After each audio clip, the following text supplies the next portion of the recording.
In this unit, we will explore how to export our work for print.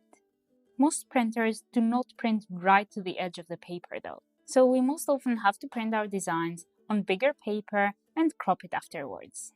In order to make sure that there are no unprinted areas after trimming the paper, we add on the document what we call bleed.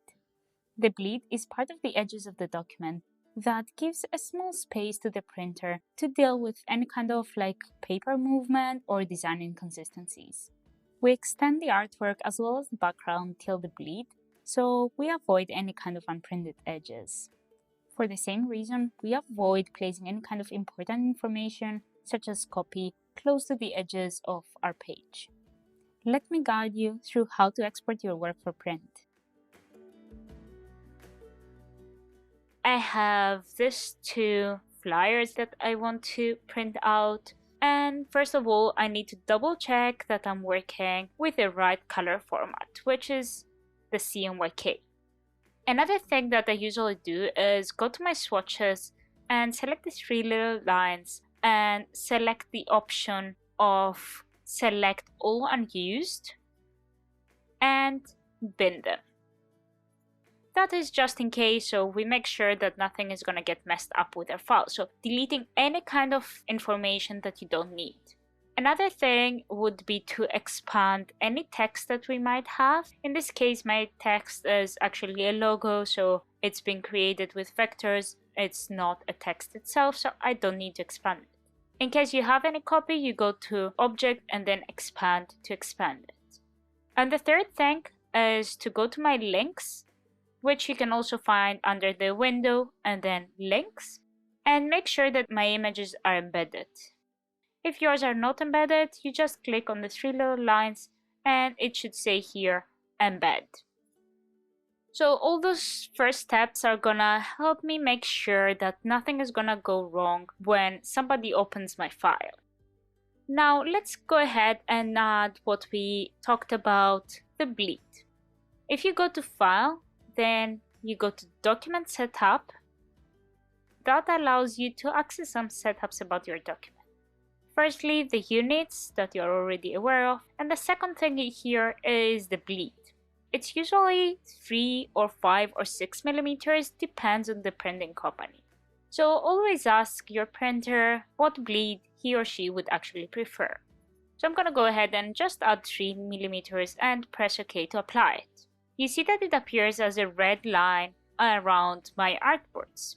And manually I need to now to adjust my graphic so it goes till the edge of this red line, till the edge of my bleed.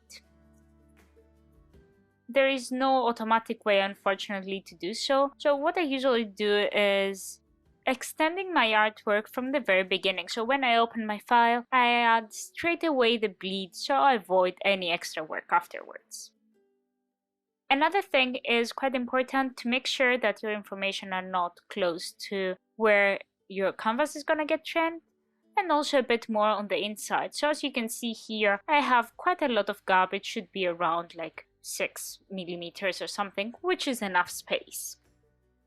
I would suggest usually as much as your bleed is, that much to go inside to have a safe area.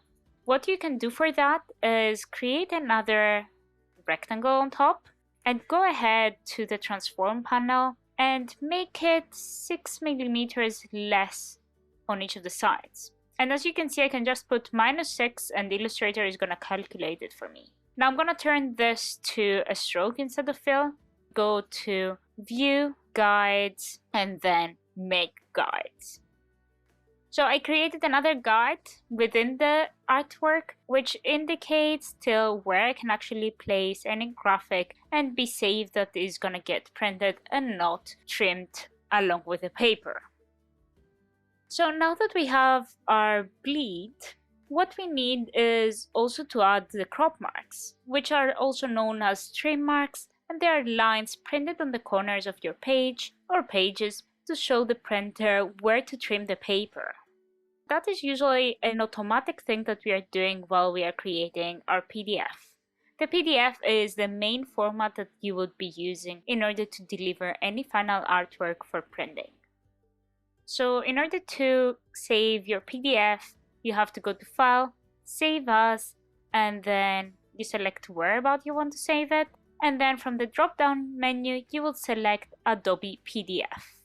You can select again a range, so if you want to export all artboards, or just one, or 1 and 2, or just 2, and so on, then you press Save. On this panel here, it seems quite confusing, but you don't really necessarily need to go through all of this information. Usually they are like set properly on the presets, and you don't need to change anything unless your printing company is gonna tell you so. So let's have a quick look on some important parts of it. On the Adobe PDF preset, you have few options such as high quality print and press quality, small file size, PDF 1.6, and those 3 other options here. The printing company is most likely gonna tell you which one to pick, else I would go for the high quality print. And then the other part that you will need to worry about is the marks and bleeds. And there are quite a few different marks for the printer, but most likely you only need the trim marks. Again, you can ask the printing company if they need any of the other marks in order to print your work. The trim marks, as we already explained, showcase where exactly your page should be trimmed. There is no need to change anything else. If the printer might ask you, you can change the offset as well. And I'm gonna use this option of Use Document Bleed Settings in order to automatically update my bleed to the bleed that I defined on the document setup. If you press Save PDF, it's gonna save your PDF wherever you actually placed it. So in this case is my desktop. So I'm gonna go ahead and open my PDF here. I'm gonna zoom out so we can actually see our work. You see now that it exported a PDF which has our artwork, and it has these 2 lines which are the crop marks. So the way it works is a knife is gonna cut going through from this line towards that line, the top one towards the bottom one, and correspondingly the other 2. And this way it's gonna perfectly trim our artwork without leaving any unprinted area or cropping any of our graphics. And you can see also that it exports a PDF with both the artworks, since we selected to export both of them on the export options. Sometimes you might also want to export your work as a JPEG for print. In order, for example, if you have an add-on magazine that is not full bleed, so it's not full page, and it's just part of it, they might ask you to supply them with a JPEG. But usually I prefer to just say, hey, can you use a PDF instead? It has better compression. But yeah, in case that they ask you, you go to File, Export, and then Export As. You select again where you want to save it, and select JPEG from the drop-down menu. There is no point to use a PNG because it's not gonna get printed transparent. The paper that you're using has already a color, so it's impossible to have a transparent background. And if your background is anyways white, it won't get printed because there is no white ink on a basic printer. Only if you're using a spot color, so a specific color. Again, you have the option to select Use Artboards, all, or just a range of them. Once you selected that, you press Export. And you have the JPEG options talking about the color model that you want to use, which is in this case CMYK. Quality, I would leave it to maximum since we want to print it. And then the resolution, the best would be the high resolution 300 pixels per inch. Press OK, and your graphics should be saved as a JPEG. Both of them exported as 2 different JPEGs. The last thing that I wanted to talk to you about are the spot colors and the Pantone colors. So sometimes you can use some special colors which allows you, for example, to print gold or glossy black or silver or neon colors and so on. Colors that don't exist on the CMYK spectrum.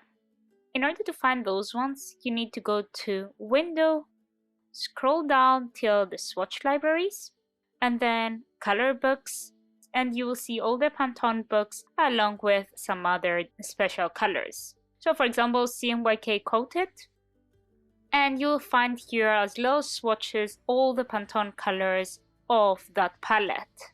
If you hover over, you will see the number of the specific Pantone, and if you want to apply it, all you need to do is select your shape, select the Pantone color, and it's gonna be automatically applied. Or if you have a specific Pantone color, you can search it on the search panel here. You can access the swatch libraries from this bottom icon here quickly and easily, and access the rest of the color books too.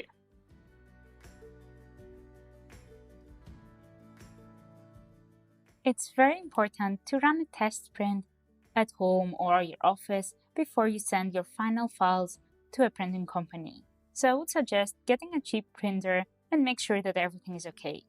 In the next unit, I'm going to show you some alternative export panels.